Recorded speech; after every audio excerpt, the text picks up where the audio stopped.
Oi pessoal, hoje eu vou ocupar o espaço para falar sobre um tema de processo do trabalho, especificamente a questão da fiança bancária e do seguro garantia judicial na Justiça do Trabalho. Esse tema está inserido na questão do preparo, que é um dos requisitos objetivos para a interposição dos recursos. Preparo é o pagamento a que alguns recursos estão sujeitos. Nós temos alguns recursos gratuitos, por exemplo, os embargos de declaração, e outros que exigem o pagamento, como, por exemplo, o recurso ordinário e o recurso de revista.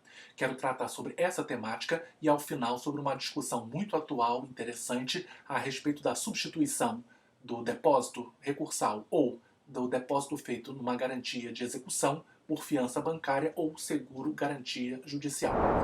Pois bem, para acesso aos recursos, as partes devem, se for o caso, efetuar o preparo. Se o reclamante vai recorrer, ele deve fazer o recolhimento das custas, caso não tenha conquistado gratuidade da justiça. Já para a empresa, normalmente ela precisa recolher as custas e o depósito recursal. Custas é um valor pago pelo Estado. Custas é considerado condenação. Depósito recursal é um depósito garantidor da futura execução. É interessante que o TST diz que o depósito recursal pertence ao trabalhador sob condição suspensiva, ou seja, sob a condição daquela sentença ser mantida no todo ou em parte e haver condenação. E em havendo condenação, aquele valor do depósito recursal já é o início da futura execução. Inclusive, pela consolidação dos provimentos do TST, se inequivocamente o valor do depósito recursal for inferior ao valor da execução, ele deve ser liberado de plano, ainda que na prática poucos juízes façam isso. A maioria, por prudência, por cautela, prefere aguardar ao menos a homologação do valor que é devido. Então, essa questão do preparo está no artigo 899 da CLT.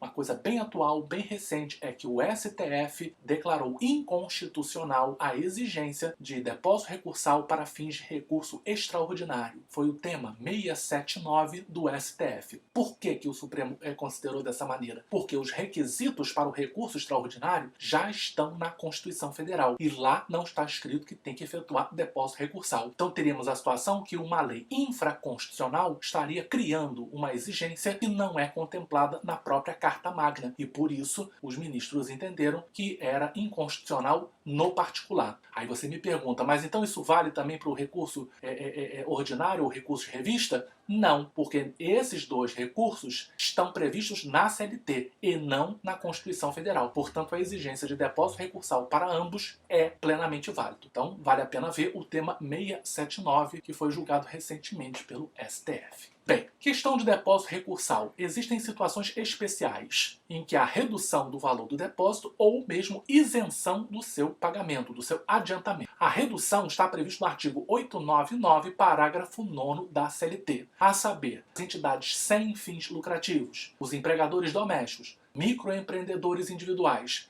microempresas e empresas de pequeno porte, se quiserem recorrer de uma condenação na Justiça do Trabalho, pagarão pela metade o valor do depósito recursal. É uma forma que essas pessoas que têm menos condição financeira, normalmente, possam ter acesso aos recursos, viabilizando então o acesso pleno à justiça. E o artigo 899, parágrafo 10, ele fala sobre a isenção, que tem pertinência para os beneficiários da gratuidade de justiça, portanto é importante. Quem tem gratuidade de justiça não paga nem custas, nem depósito recursal. Eu estou falando isso porque, em tese, é possível o deferimento de gratuidade de justiça para empregador. É possível em tese. As entidades filantrópicas também não pagam, e reparem, eu acabei de falar que a entidade sem fim lucrativo paga pela metade, tem uma redução. Não confundam entidade sem fim lucrativo com entidade filantrópica, são duas coisas diferentes. Um clube recreativo, por exemplo, é entidade sem finalidade lucrativa, mas não é filantrópica. Entidade filantrópica é aquela reconhecida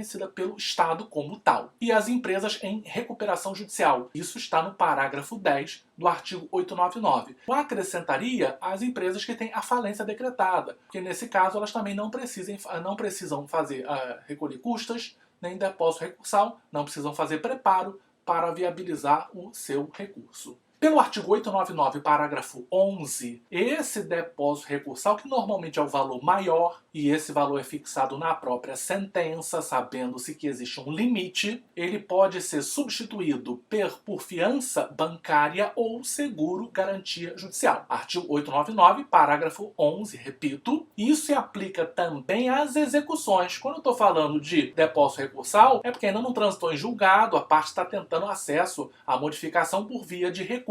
Mas quando já estamos na fase executória, já transitou em julgado, o artigo 882 da CLT faz alusão também a seguro garantia judicial. É interessante que nesse caso não fala em fiança bancária, fala apenas no seguro garantia judicial, que é um modo que a empresa tem de fazer a garantia do juízo sem ter maior sacrifício patrimonial. Ao invés de ela depositar o valor total da execução, ela apresenta um seguro garantia judicial. Lembrando que nesse caso, se ela optar por essa forma, esse seguro precisa ser igual ao valor do crédito acrescido de 30%. Isso está no artigo 835, parágrafo 2º do CPC. Aí me pergunta, mas por que, Marcelo, tem que ser maior que o valor da execução? A explicação é que temos juros, correção, o tempo vai passando. Então imaginamos que a tendência daquela execução, daquele valor é aumentar, esse adicional no seguro garantia judicial visa permitir o pagamento desse acréscimo que vai ocorrendo ao longo do tempo e, dependendo da situação, pode demorar muito tempo. Seja como for, a regulamentação da fiança bancária e do seguro garantia judicial está no ato conjunto do TST número 1 de 2019. Então, é do Conselho Superior da Justiça do Trabalho e da Corregedoria Geral da Justiça do Trabalho. É um ato conjunto. Ele traz a normatização não só dessa questão do acréscimo de 30%, mas também a forma de apresentação desse seguro, o prazo em relação a isso, ou seja, toda a dinâmica de um seguro, garantia judicial ou uma fiança bancária aceitáveis pela Justiça do Trabalho. Então é importante dar uma lida nesse ato. E aí temos uma divergência interessante bem atual. Com essa questão da pandemia, muitas empresas que já fizeram depósito recursal ou já garantiram execução, e muitas vezes em valores altos, porque foram apreendidos por meio do Bacen-Jud, eles pedem a substituição desse valor já depositado por fiança bancária ou por seguro garantia judicial. E aí a dúvida, na verdade, se é possível ou não é possível. Bem, em tese é possível. É possível a parte fazer o requerimento. Os artigos 7º e 8º desse ato conjunto número 1 foram declarados há pouco tempo, foram nulificados pelo CNJ. E houve uma nova redação, então, para esses dois artigos, dizendo que esse requerimento é apresentado ao juiz e ele decide de forma fundamentada pela substituição ou não. Então, quero falar para você que, a meu ver, não é um direito líquido e certo do executado ver a substituição de um valor já depositado por fiança bancária ou por seguro garantia judicial. Isso tem se intensificado nos últimos tempos, porque muitas empresas veem com isso a possibilidade de resgatar numerário que estava depositado em ação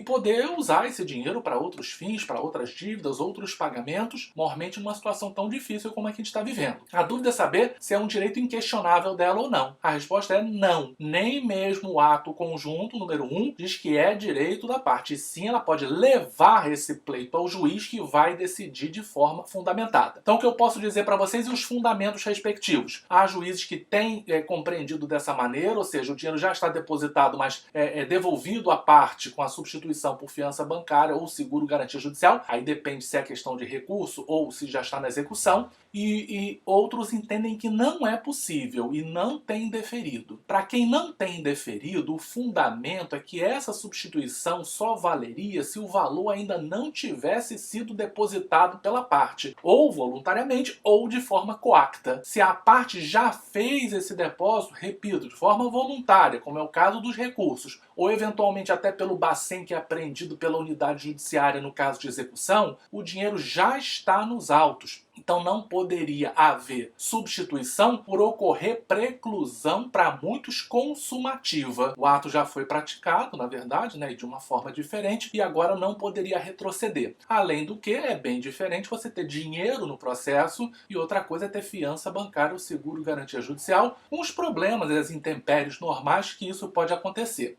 Eu até refletindo sobre o assunto, especialmente no caso das execuções, e há execuções certamente de valores altos, eu imaginei até uma terceira possibilidade, que seria o seguinte: aquilo que a empresa reconhece que deve, ela teria que depositar em dinheiro, até porque permitiria a liberação imediata, porque é incontroverso, já pode imediatamente chegar ao destinatário, que é o trabalhador, que certamente também está com dificuldades financeiras. A parte controvertida, essa poderia talvez ser aceita, como uma carta de fiança bancária, ou no caso da execução, seguro garantia judicial, para pelo menos suavizar a situação do executado. É uma situação intermediária, mas caberá a cada interessado fazer o requerimento e, de acordo com a decisão judicial, se submeter a ela ou eventualmente até recorrer dessa própria decisão. As decisões têm sido conflitantes, não tem havido uniformidade, mas o importante é essa possibilidade e que melhor o advogado se valerá, a parte se valerá, se entender que seja conveniente. Então, como eu sempre digo,